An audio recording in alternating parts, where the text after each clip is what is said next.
북한이 올 들어 벌써 17번이나 미사일을 발사한 가운데 정확히 몇 발을 쐈는지에 대한 한일군 당국의 정보 판단이 계속 어긋나고 있습니다. 대부분 한국 쪽 정보가 정확했던 것으로 확인돼 일본에선 이 공백을 메우기 위해서라도 한미일 삼각 군사협력 등을 강화해야 한다는 목소리가 이어지고 있는데요. 한국합동참모본부는 5일 북한이 오전 9시 8분께부터 약 35분여 동안 평양 순환 등 4개 지역에서 단거리 탄도미사일 8발을 발사했다고 밝혔습니다. 하지만 일본 방위성은 같은 날 북한이 탄도미사일을 최소 6발 발사했다고 발표했습니다. 한일군 당국 간 발표에 무려 2발이나 차이가 난 셈입니다. 다만 방위성은 6발 이외에도 미사일을 발사했을 가능성이 있다고 여지를 남겼습니다. 일본은 인공위성, 육상의 탐지 레이더, 해상의 이지스함 등 다양한 수단을 통해 북한의 탄도미사일 발사 사실을 인지하고 궤도를 추적합니다. 하지만 지구가 둥근 만큼 지평선, 수평선 너머인 북한 쪽에서 이뤄진 미사일의 초기 움직임은 정확히 파악할 수 없습니다. 일종의 사각지대가 생기는 것입니다. 일본이 북한의 미사일을 정확히 추적 요격하려면 북한에 붙은 한국과 주한미군이 탐지한 정보를 실시간으로 제공받아 자신들의 자료와 묶어 분석, 사용할 수밖에 없습니다. 특히 2019년 5월 이후 북한이 정상적 궤도를 그리지 않는 다양한 변칙 궤도 미사일을 발사하기 시작하면서 한미일 협력의 필요성이 점점 커지고 있습니다. 게다가 북한은 올해 들어선 장거리 단거리 미사일의 섞어 쏘기, 복수의 장소에서 동시 쏘기 등을 한층 진화한 공격 능력을 과시하고 있습니다. 요미우리 신문은 다수의 미사일을 거의 동시에 표적에 쏘는 포화 공격은 요격이 더욱 어려워진다고 지적했습니다. 그 때문인지 올 들어 한일 간 정보 격차가 도드라지고 있습니다. 지난달 25일에도 한국 합참은 북한이 대륙간 탄도미사일과 단거리 탄도미사일을 3발 쐈다고 발표했는데요. 일본은 적어도 2발이라고 밝혔습니다. 미사일 개수를 틀릴 뿐 아니라 정확한 궤도를 탐지하지 못했음을 드러내기도 합니다. 방위성은 지난달 10일에 합참과 같이 북한이 탄도미사일을 3발 발사했다고 밝혔지만 비행거리와 관련해 통상의 탄도 궤도라면 약 350km 정도 비상하고 낙하했을 것이라고 설명했습니다. 북한의 탄도가 변칙적인 움직임을 보여 종말 단계 궤도 추적이 이뤄지지 못했음을 사실상 시인한 것입니다. 한미일 3개국 국방장관은 10일부터 12일 싱가포르에서 열리는 아시아 안보회의를 계기로 만나 이 문제를 논의할 것으로 보입니다. 그와 동시에 자체 방위력 강화에 대한 목소리도 커지고 있습니다. 기시 노부오 방위상은 5일 기자단을 만나 모든 상황에 대비해 이른바 반격 능력을 포함한 모든 선택지를 검토해 방위력의 근본적인 강화에 힘쓸 것이라고 말했습니다. 자민당은 공격 대상을 기지뿐만 아니라 지휘 통제 기능도 포함해야 한다고 정부에 제언한 상태입니다. 일본이 평양과 베이징의 핵심 시설을 직접 타격할 수 있는 능력을 갖추겠다는 의미입니다. 한편 앞서 언급된 일본 정부의 군사적 실책에도 기시다 총리의 지지율이 높게 나와 논란입니다. 기시다 후미오 일본 총리의 지지율이 고공행진을 기록하고 있습니다. 이대로라면 7월 참의원 선거에서 자민당이 완승하면서 기시다 총리가 추진하는 방위비 증액과 새로운 자본주의 등 각종 정책이 탄력을 받을 것이라는 전망이 나옵니다. 요미우리 신문은 지난 3일부터 5일 18세 이상 유권자 1,060명을 대상으로 여론조사를 실시한 결과 기시다 내각 지지율은 64%로 지난달보다 1%포인트 올랐다고 밝혔습니다.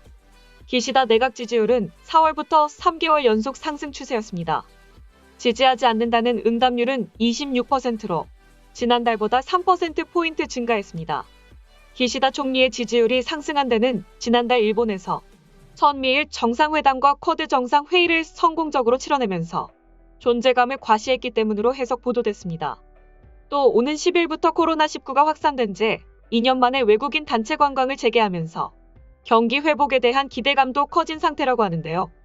응답자의 63%는 외국인 단체 관광 재개에 대해 긍정적으로 평가했습니다. 부정적으로 본다는 응답은 31%였습니다.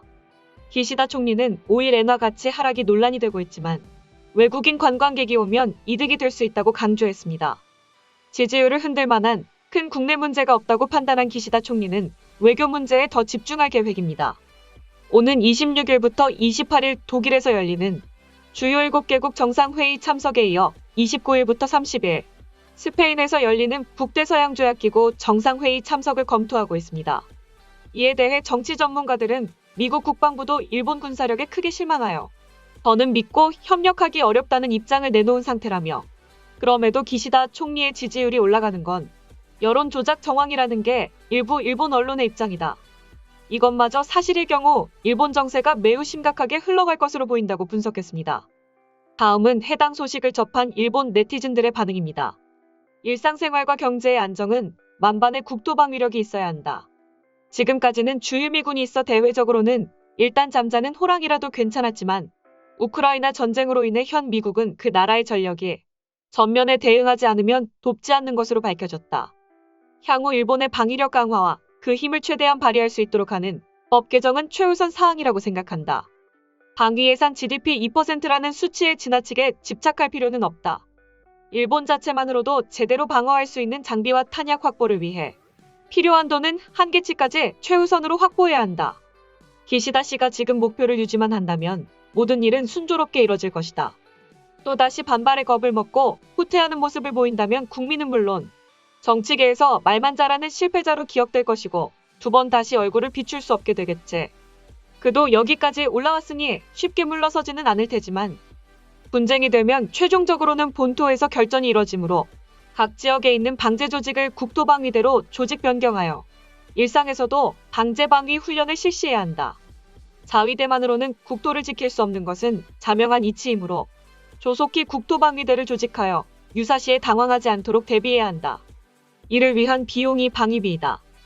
전투기와 잠수함 호위함 등을 갖추는 것만이 방위비가 아닌 것이다. 국민 개개인이 실탄 사격 훈련을 한 달에 한 번 이상 실시해 최종 결선에 대비해야 한다. 또한 식량, 연료를 비축하고 게릴라전에 대비하자. 전국에 있는 광산터를 대피소로 재활용하자. 무슨 짓을 해서라도 일본 스스로 자국을 지켜낼 기계를 보이지 않으면 미국은 결코 도와주지 않을 거다.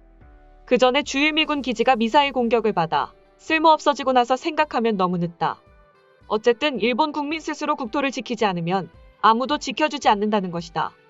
섬 나라인 일본에서 도망갈 곳은 어디에도 없다고.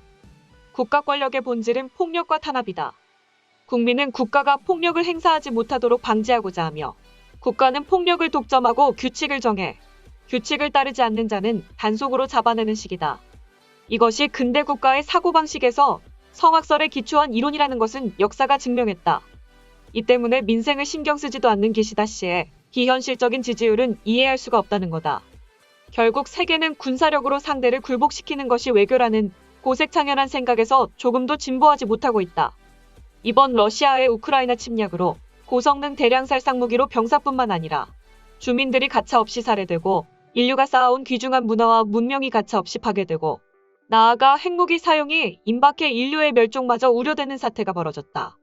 군사력으로 무장해도 일본이 세계 평화 구축에 힘을 발휘하고 유엔의 개혁을 이룰 것인가의 평화 구축의 이념 없이는 세계를 리드할 수 없을 것이다. 현상을 보는 것만이 아니라 인류가 나아가야 할 한국 평화의 본연의 자세를 확인한 다음 우리나라의 외교를 논하는 게 맞다고 본다. 기시다 총리의 칭찬할 점은 두 가지. 하나는 아무것도 하지 않고 있음에도 지지율을 낮아지게 하기는커녕 높은 지지율을 유지하는 것. 또 하나는 언론 길들이기이다. 아무것도 안 하는데 지지율이 높으니까 더욱 아무것도 안 하려고 하고 움직이지 않으려 한다. 나라의 비전 따위는 전혀 나타내고 있지 않고 있지. 확실한 것은 참의원 선거에 이기는 것이 목표라고 하는 것. 반 아베 반 스가의 기시다가 아무것도 하지 않고 있는데 이상하게도 최근 들어 약간의 실패라도 지적해야 할 아사히와 같은 혁신계 언론들도 지적하지 않고 있다. 소식 마치겠습니다. 오림박스는 내일도 최선을 다하겠습니다. 감사합니다.